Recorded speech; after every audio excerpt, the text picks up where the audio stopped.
warga Nobar, gimana kabarnya hari ini? Sebelum mulai, Bang Udin Editor kasih komentarnya dulu dong. Bang, saya dari Palembang rantau Jakarta, tapi dah lama nggak mudik lebaran nih. Andai ketiban duit sekepok. Kalau itu mah nggak cuman lu Bang yang pengen, gua mah juga pengen. Makanya gua bikin video buat kalian semua. Nah, buat abangnya, saya ada film yang cocok buat abang nih. Film ini menceritakan tentang seorang sopir taksi yang rela harus terlibat dalam baku tembak dengan para teroris demi menyelamatkan duta besar negaranya dan bisa kembali ke kampung halamannya dengan selamat. Ya udah, daripada berlama-lama, langsung saja siapkan mata, telinga, dan anu-anuan kalian semua. Mari kita nobar, dan inilah Ransom. Cerita ini dimulai di tahun 1986 di saat negara-negara Timur Tengah dilanda konflik peperangan sipil. Saat itu terlihat seorang diplomat Korea Selatan bernama Oh Jae-suk sedang ditugaskan ke Lebanon. Tiba-tiba diserang pasukan sipil bersenjata api.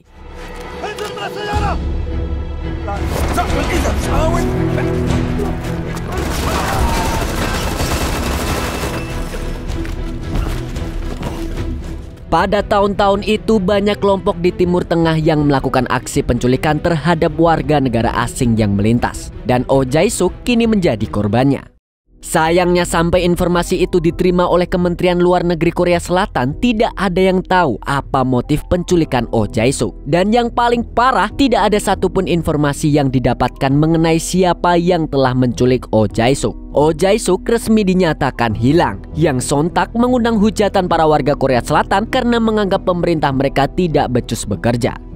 1 tahun kemudian, cerita beralih pada diplomat muda Korea Selatan bernama Lee Min-jun. Pagi ini ia merasa terzolimi gara-gara juniornya naik pangkat, sedangkan ia masih menjadi staf rendahan. 중동 경력 계속 살려서 남들 안 가는 지역에 집중하는 거, 그것도 이라크 주재원 자리 하나 나는데.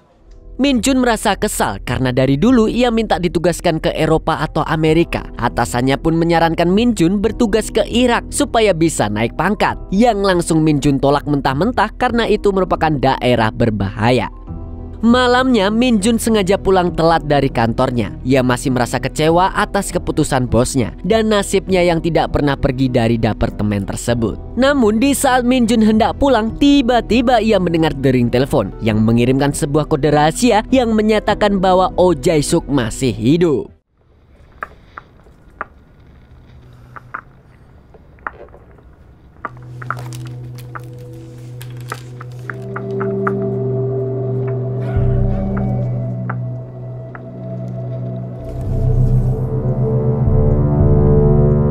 Kabar itu langsung membuat Menteri Luar Negeri Korea Selatan yang kita sebut Pak Choi menggelar rapat dengan para jajarannya. Saat ini mereka butuh verifikasi untuk membuktikan bahwa itu benar-benar berasal dari Oh Jae-suk. Tapi karena situasi yang rumit antara Kemenlu dengan Badan Intel Korea, Pak Choi memerintahkan agar mereka melakukan operasi rahasia untuk memecahkan kasus ini.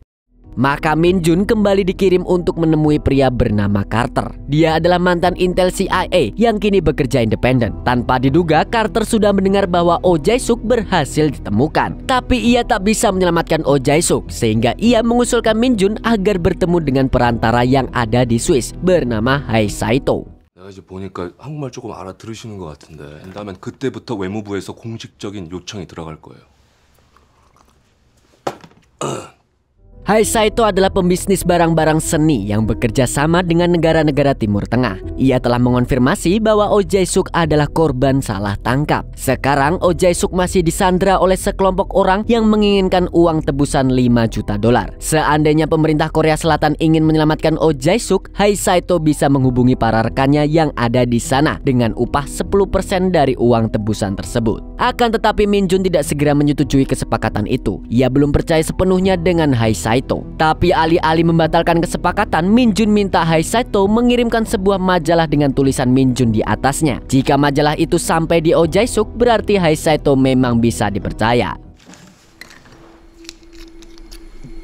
You test me to see if I have the proper chance. Please send me a photo of holding this.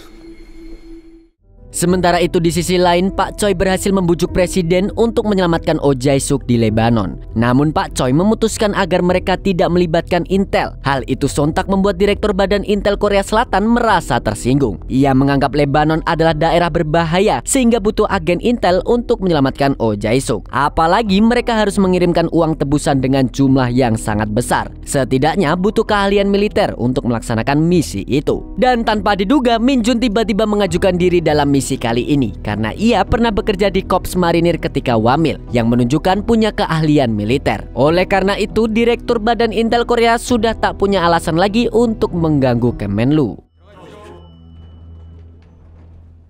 Keberanian Min Jun lantas membuat Pak Choi terkesan. Pada kesempatan itu, Min Jun langsung minta ditugaskan ke Amerika seandainya ia berhasil menyelamatkan Oh Jae-suk. Meski agak terkejut, namun Pak Choi menyetujui permintaan itu.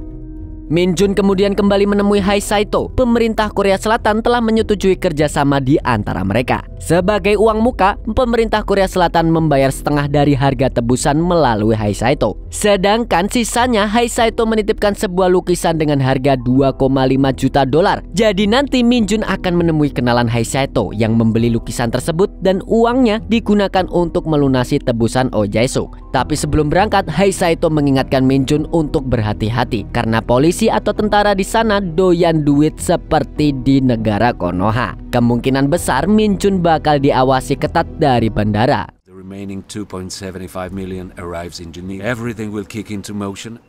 Besoknya Min Jun berangkat ke Beirut. Kabar tersebut segera menyebar di kalangan tentara Lebanon. Mereka mengincar kedatangan diplomat Korea Selatan tersebut karena tahu kalau Min Jun bakal membawa uang tebusan untuk membebaskan rekannya. Maka ketika Min Jun tiba di bandara, mereka langsung mencari Min Jun di bagian imigrasi.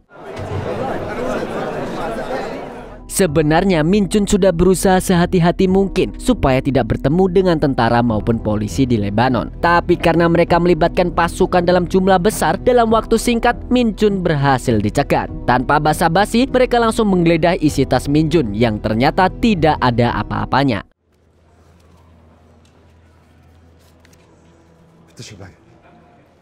Bahkan lukisan mahal yang dititipkan oleh Hai Saito pun hanya terlihat lukisan anak-anak yang tak ada harganya. Maka para tentara itu pun pergi dengan rasa kecewa. Dan begitu berhasil lolos dari para tentara, Min Jun segera mencari kenalan Hai Saito yang bernama Samer. Rupanya Samer juga seorang tentara sehingga mengajak Min Jun ke ruangan rahasia yang ada di bandara. Mereka berdua langsung bertransaksi jual beli lukisan dengan cepat. Lukisan anak-anak tadi ternyata hanya untuk menutupi lukisan sebenarnya. Sementara Min Jun sedang memasukkan uang 2,5 juta dolar ke dalam tasnya. Para tentara korup tadi baru menyadari kalau mereka ditipu. Jadi mereka pun langsung bergerak cepat untuk menangkap Min Jun kembali.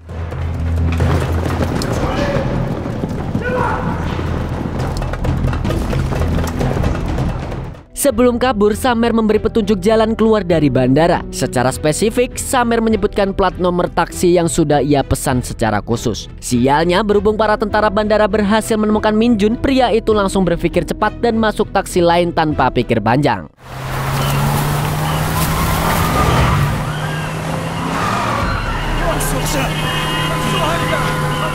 Beberapa saat kemudian, setelah Min Jun berhasil menjauh dari bandara, sang sopir taksi langsung menghentikan mobilnya. Saat itulah Min Jun baru menyadari kalau sopirnya merupakan warga Korea Selatan. Sopir itu bernama Kim Pan-su. Akan tetapi bukannya merasa senang karena bertemu teman senegaranya, Pan-su justru marah-marah karena kehadiran Min Jun membahayakan keselamatannya. Ia pun mengusir Min Jun yang membuat Min Jun sadar kalau lengannya terluka. 진짜 저 공무생 중이에요. 지금 너무 어지러워가지고. 이거 아주 염치가 없는 사람이구만. 제외 국민도 이 나란 일에는 다 제 100불 드리겠습니다. 감사합니다. Akhirnya Pan-su merasa iba. Ia lantas membawa Min Jun ke rumah sakit darurat supaya lukanya bisa diobati. Setelah lukanya ditangani, Min Jun minta tolong ke Pan-su untuk meminjam telepon. Min Jun memberi kabar kepada atasannya bahwa ia sudah tiba di Beirut dan transaksi mereka berhasil. Sialnya Min Jun terkena serangan sehingga tak bisa naik taksi seperti yang telah direncanakan. Tak disangka ternyata atasan Min Jun mengenal Pan-su dan saat itulah Pan-su baru tahu kalau penumpangnya tersebut adalah seorang diplomat. Akan tetapi atasan Min Jun benar-benar menasihati Min Jun supaya berhati-hati karena Pan-su adalah mantan napi dan sering terlibat dalam penipuan uang. 너무 믿지는 마. Sesaat kemudian Min Jun minta tolong kepada Pan-su supaya diantar menemui pimpinan kelompok bersenjata bernama Karim. Dialah yang menyandra Oh Jae-suk saat ini dan menunggu sisa uang tebusan. Sialnya karena Pan-su tahu bahwa perjalanan Min Jun berbahaya, seketika menolak permintaan itu. Ia bahkan menolak uang dari Min Jun seolah-olah tak butuh, karena yang dibutuhkan Pan-su sebenarnya adalah keluar dari negara tersebut dan pindah ke Amerika. Meskipun akhirnya ia setuju mengantar Min Jun dengan bayaran mahal. 자, 여기요. Pan-su lantas mengantar Min Jun ke markas Karim sambil menjelaskan konflik yang terjadi antara umat Islam dan Kristen di wilayah tersebut. Dan secara kebetulan sekali mereka harus melewati ruas jalan yang diawasi oleh orang-orang Kristen, yang seketika membuat Pan-su langsung berganti atribut menjadi orang Kristen supaya tidak tersandung masalah. Hal itu membuat Min Jun merasa begitu tegang. Meskipun Pan-su menyuruhnya supaya tetap tenang, tapi Min Jun tak bisa memungkiri bahwa semua orang bersenjata itu membuatnya gelisah. Hingga akhirnya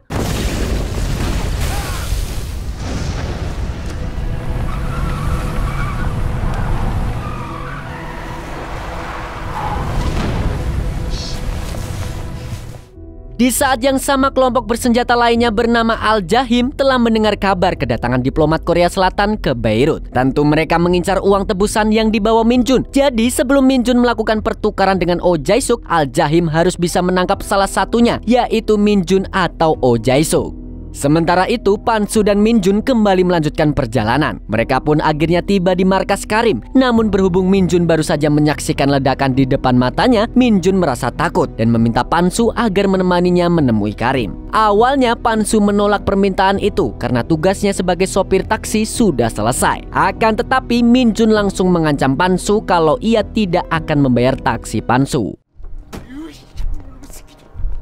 Akhirnya dengan sangat terpaksa Pan-su mengikuti Min Jun untuk menemui Karim. Di markas Karim terlihat para pria bersenjata api yang siap menembak siapapun yang mencurigakan. Hingga sesaat kemudian Min Jun berhasil menemui Karim yang langsung menagih uang tebusan tersebut. Tapi karena Min Jun ingin melihat kondisi Oh Jae-suk, Karim pun menyiapkan mobilnya dan mengajak Min Jun ke lain tempat. Dengan begitu Min Jun semakin merasa takut. Meskipun ia telah membayar Pan-su, Min Jun masih butuh teman untuk menghadapi Karim dan kelompoknya. Akan tetapi ini bukan urusan Pan-su karena tugasnya sudah selesai. Hingga tanpa diduga Min Jun berjanji akan membantu Pan-su untuk pindah ke Amerika. Dan Pan-su baru setuju untuk menemani Min Jun lagi. Bagi Pan-su apapun itu gas, yang penting dia untung.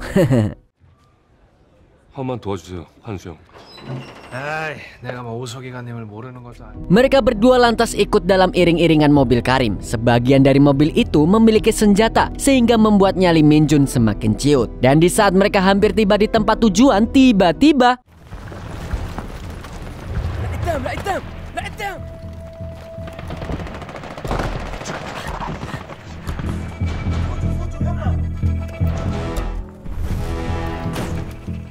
rupanya ada kelompok bersenjata lain yang mengincar Oh Jae-suk. Sayangnya situasi yang terjadi semakin menegangkan hingga Min Jun menyadari kalau Oh Jae-suk berhasil dibawa oleh kelompok bersenjata lainnya. Lalu untungnya Pan-su cepat bergerak sehingga berhasil menyelamatkan Min Jun yang nyaris tertembak. Rupanya dia dulunya pernah mengabdi sebagai marinir saat wajib militer. Jadi secara fisik dia memang kuat. Sialnya perjalanan mereka ke sana sia-sia karena Oh Jae-suk sudah dibawa pergi. Karim masih berusaha mencari tahu di mana Oh Jae-suk dibawa, sekaligus menawarkan tempat yang aman untuk Min Jun dan Pan-su. Pan-su terpaksa ikut dengan Min Jun karena ia akan dituduh sebagai mata-mata jika melarikan diri setelah kejadian tersebut. Akhirnya mereka menginap di sebuah penginapan yang kecil tapi aman dari serangan musuh. Di situ Pan-su menyarankan Min Jun tidur di lantai dan tanpa kasur untuk mengamankan uang 2,5 juta dolar yang belum ia berikan kepada Karim. Dengan polosnya Min Jun menuruti saran tersebut sehingga ia tidur di lantai bersama Pan-su tanpa ia sadar bahwa itu adalah jebakan Pan-su yang dari awal mengincar uang tebusan Min Jun.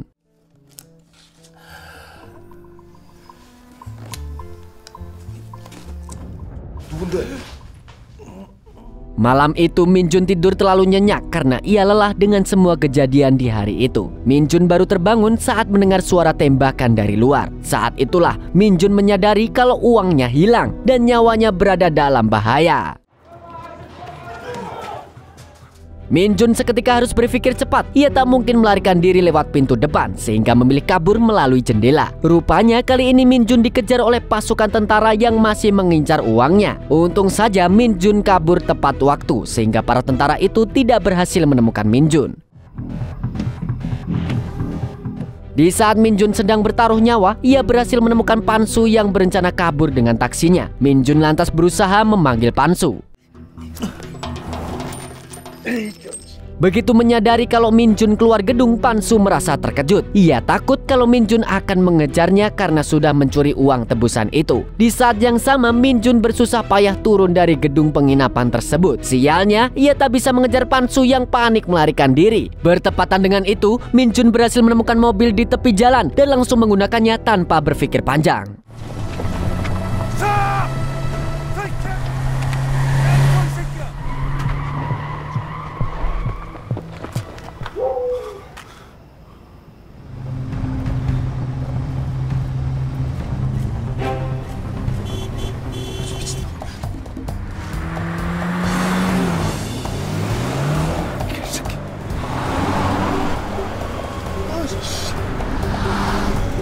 Sialnya mobil yang dipakai Min Jun lama-lama semakin pelan lalu mogok. Pan-su pun berhasil kabur, sedangkan Min Jun terpaksa tertahan di tengah jalanan yang gersang. Min Jun merasa bingung ingin mencari pertolongan hingga seekor anjing datang mendekatinya. Tadinya anjing itu hanya seekor, sampai Min Jun menyadari kalau anjing itu diikuti oleh kawanan anjing liar lainnya, lalu menyerang tiba-tiba.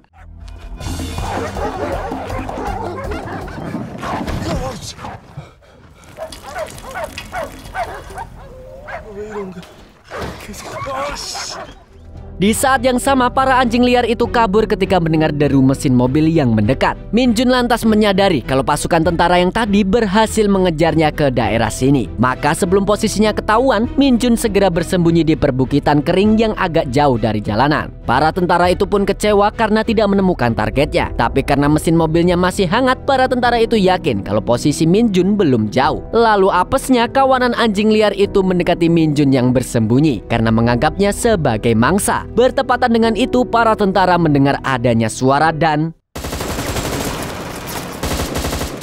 berkat tembakan itu, para anjing liar langsung menjauh. Dan ketika para tentara tersebut mencari posisi Min Jun yang terpojok, mereka hanya menemukan kawanan anjing yang kabur. Maka untuk sekali lagi mereka gagal mendapatkan Min Jun dan harus kembali ke markas dengan penuh rasa kecewa.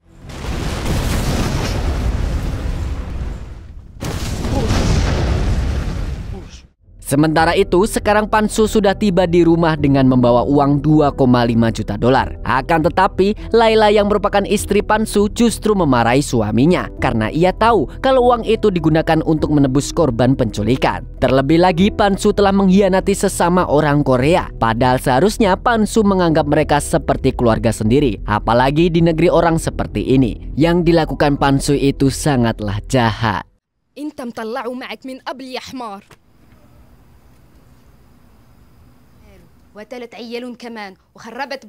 Seketika Pan-su pun tidak jadi bahagia dengan uang curiannya. Ia justru kembali didera rasa bersalah. Terlebih lagi, dia masih memiliki rasa cinta pada tanah airnya sebab dia pernah mengabdi di militer. Istrinya benar bahwa Min Jun dan Oh Jae-suk adalah keluarganya, sesama orang Korea. Alhasil, dia akhirnya bertekad untuk menemukan Min Jun kembali.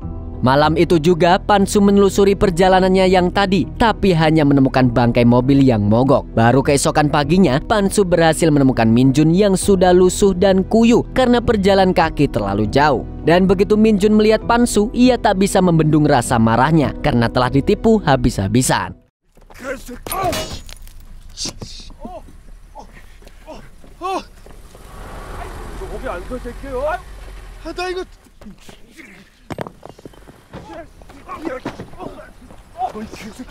Pan Su seketika meminta maaf dan mengutarakan niatnya untuk mengembalikan uang sekaligus mengantar Min Jun bertemu dengan Karim. Sebelum itu, Min Jun menghitung kembali uang tebusannya untuk memastikan bahwa Pan Su tidak mengambil uang sepeser pun dari tasnya. Setelah itu, Pan Su membawa Min Jun pulang dan beristirahat sejenak.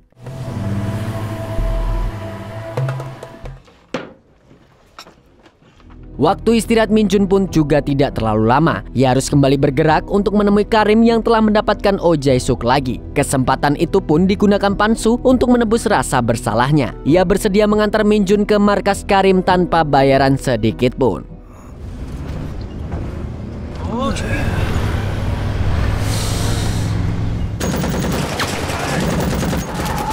Mereka berdua lantas mencari markas sementara milik Karim yang khusus digunakan untuk pertukaran uang tebusan dengan Oh Jae-suk. Setibanya di sana, Min Jun dan Pan Su langsung disambut pasukan bersenjata dan mengatakan kalau mereka sudah ditunggu oleh Karim. Maka dengan rasa takut dan was-was, Min Jun mendatangi Karim yang mengatakan kalau ia berhasil menemukan Oh Jae-suk. Dengan begitu, maka transaksi segera berlangsung dan Min Jun bisa menemui Oh Jae-suk.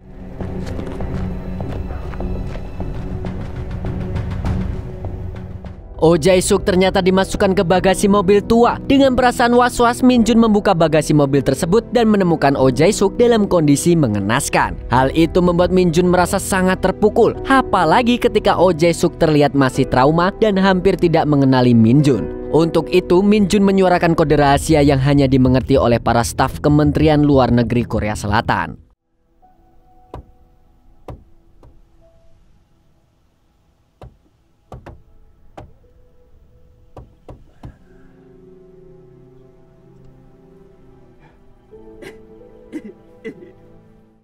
Akhirnya Oh Jae-suk berhasil diselamatkan. Sekarang Min Jun dan Pan Su membawa Oh Jae-suk ke dokter untuk dilakukan pemeriksaan. Di saat yang sama, tim Al-Jahim merasa kecewa karena gagal mendapatkan Oh Jae-suk.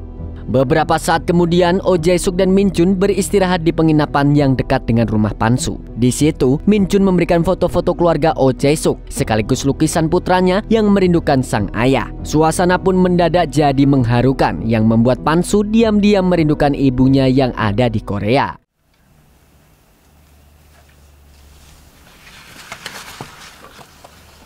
Untuk mengalihkan rasa rindunya, Pan Su akhirnya bersantai di rooftop dan mengajak anak buah Karim untuk berbincang. Namun hal itu tak berlangsung lama karena anak buah Karim melihat adanya musuh tengah mendekat.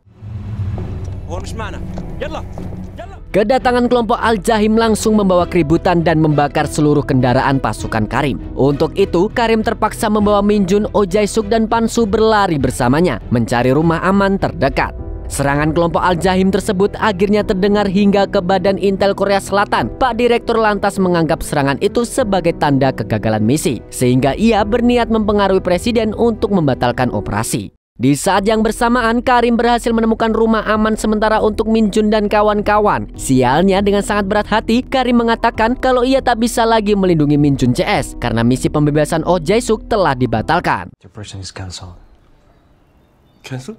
Pembatalan operasi tersebut menyebabkan pemerintah Korea Selatan menolak sisa pembayaran 2,5 juta dolar kepada Hai Saito. Otomatis Min Jun dan Oh Jae-suk berada dalam bahaya, sementara Min Jun sudah tinggal selangkah lagi menuju pembebasan. Maka ia minta tolong kepada Karim supaya membawanya ke wartel untuk menghubungi Korea Selatan.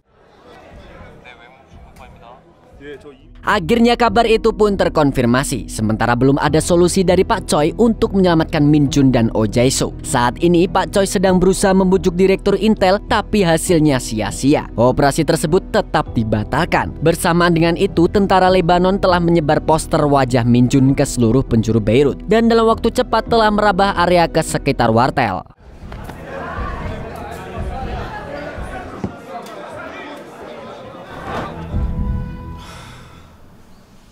Dalam kondisi yang sangat terjepit, Min Jun berusaha mencari cara supaya bisa pulang. Maka di akhir rasa putus asanya, Min Jun mengirim pesan kepada Hai Saito di Swiss. Nasib Min Jun dan Oh Jae-suk kini berada di ujung tanduk. Pak Choi tak tahu lagi harus meminta tolong kepada siapa. Dan tanpa diduga, seluruh staf Kementerian Luar Negeri menghadap Pak Choi. Rupanya mereka telah mengumpulkan sebagian gaji mereka untuk menebus sisa 2,5 juta dolar demi menyelamatkan rekan kerjanya yang terjebak di daerah konflik. 작은 도움이라도 하고 싶습니다. 3개월치입니다.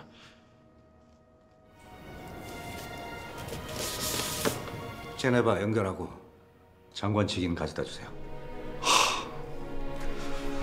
이런 거 도움 안 됩니다. 도움이 되는지 안 되는지는 해보고 기다려봅시다.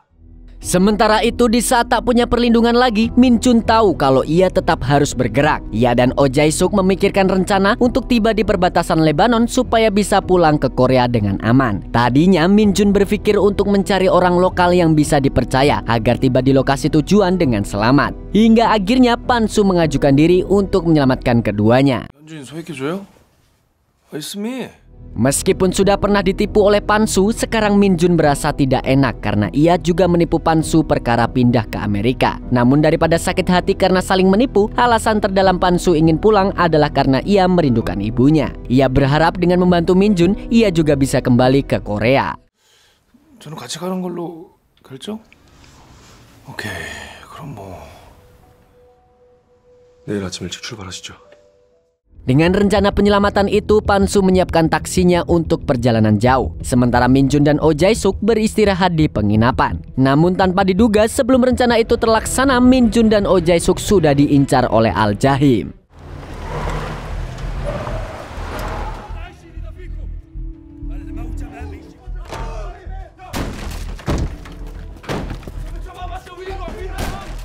Pertama, para pasukan brutal itu menggeledah rumah Pan-su yang kosong. Hal itu memberi keuntungan bagi Min Chun yang punya sedikit waktu untuk melarikan diri bersama Oh Jae-suk. Dengan penuh perhitungan, Min Chun membawa Oh Jae-suk melintasi atap-atap rumah untuk menjauhi penginapan itu.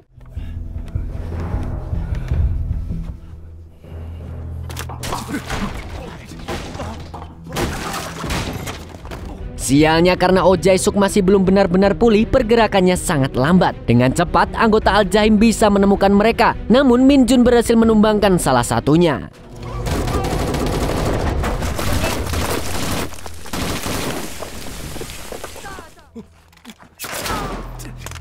Sementara itu, kedatangan para pasukan tersebut tentu mengejutkan Pan-su yang baru kembali. Ia kebingungan mencari Min Chun dan Oh Jae-suk yang sudah tidak ada di kamarnya. Hingga beberapa saat kemudian, di saat Min Chun harus berhadapan 1 lawan 1 dengan anggota Al-Jahim, tiba-tiba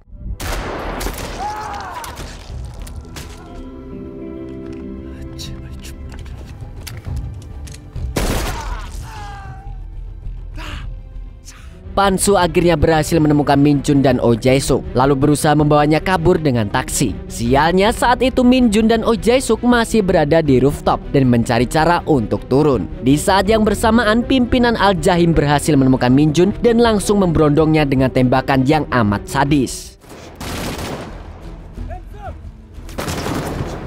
Akan tetapi Min Chun dan Oh Jae-suk berhasil turun dari atap dan langsung melarikan diri bersama Pan-su. Masalah itu pun juga belum selesai karena pasukan bersenjata ini masih mengejar dengan brutal.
Setelah berhasil melepaskan diri dari gang sempit, Pan-su CS akhirnya bertemu dengan jalan raya. Tapi itu pun juga belum selamat sepenuhnya, meski akhirnya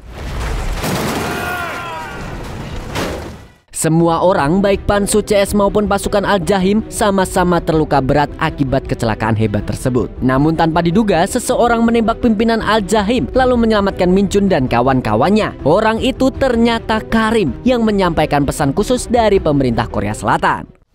We must leave now. We'll be flying in the UN plane to Switzerland.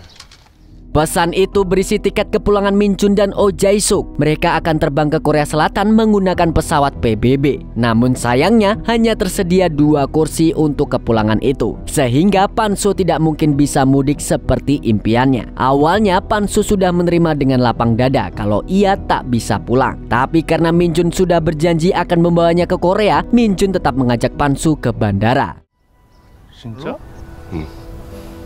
나도 비행기 타? Saat ini di Bandara Beirut sedang diadakan konferensi PBB tentang perang sipil yang ada di Timur Tengah. Min Jun, Oh Jae-suk, dan Pan-soo langsung masuk ke bagian imigrasi untuk pemeriksaan identitas. Setelah Oh Jae-suk diperiksa, Min Jun mengajukan Pan-soo untuk menjadi penumpang selanjutnya. Dia merasa bahwa Pan-soo lebih berhak untuk pulang kampung. Di sini Pan-soo pun merasa dibohongi oleh Min Jun, tapi juga merasa bersyukur karena dapat rezeki untuk mudik dan bertemu keluarga besarnya. 이사무관. 너 여기 있으면 너 죽어. 들어가. 자국민을 보호하는 게 외교관의 임무 아닙니까, 주야? 이제 진짜 시간 없어. 임무군 아발이고 이런 게 어딨어? 형 내가 그때 있어. 형.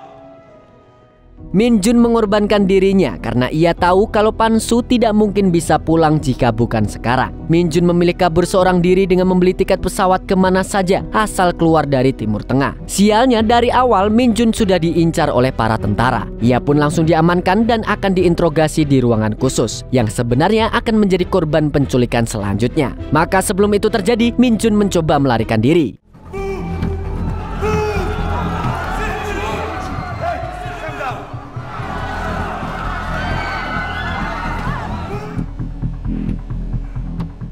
Sesaat kemudian aksi Min Jun mengundang perhatian para awak media internasional. Tanpa ragu, Min Jun mengaku bahwa ia akan ditangkap dan disandra oleh para tentara Lebanon. Dengan ini, Min Jun mengharap perhatian dunia untuk membebaskannya karena ia tahu kalau dirinya tertangkap maka ia tak tahu kapan bisa bebas.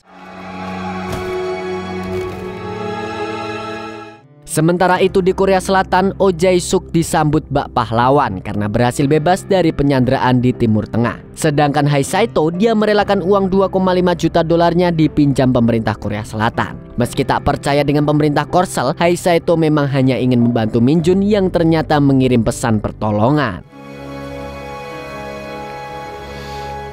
Dan 1 bulan kemudian, Min Jun akhirnya dibebaskan. Ia dijemput oleh Carter yang merupakan utusan dari CIA. Bersamaan dengan kepulangan Min Jun, event olahraga Olimpiade 1988 tengah berlangsung di Korea Selatan. Hal itu membuat bandara penuh dan Min Jun kesulitan cari taksi. Tapi pada kesempatan itu, ia akhirnya bertemu lagi dengan Pan-soo yang sekarang sehat walafiat di Korea Selatan. Bahkan kabar baiknya, Layla juga sudah ikut pindah ke Korea bersamanya. Dan film pun tamat. Film ini mengajarkan kita bahwa rezeki itu bisa datang di waktu yang tak terduga. Tapi yang jelas rezeki tidak akan datang jika kita tidak pernah usaha dan doa. Jadi buat orang-orang yang pengen duit tapi kerjaannya cuma rebahan, jangan ngarep kejatuhan duit segepok deh. Yang harus kalian lakukan terlebih dahulu itu kerja, dan kerja. Nah, baru rezeki itu datang. Rezeki itu jangan ditunggu tapi dijemput. Ingat itu. Ya, segitu dulu dari Mas Burhan Sang Kicomania. Sampai jumpa di video selanjutnya. Bye-bye. Terbanglah tinggi si burung kuntul, bawa mimpi ke ujung dunia. Di sana ada cahaya gemerlap, menanti untuk kau jelajah.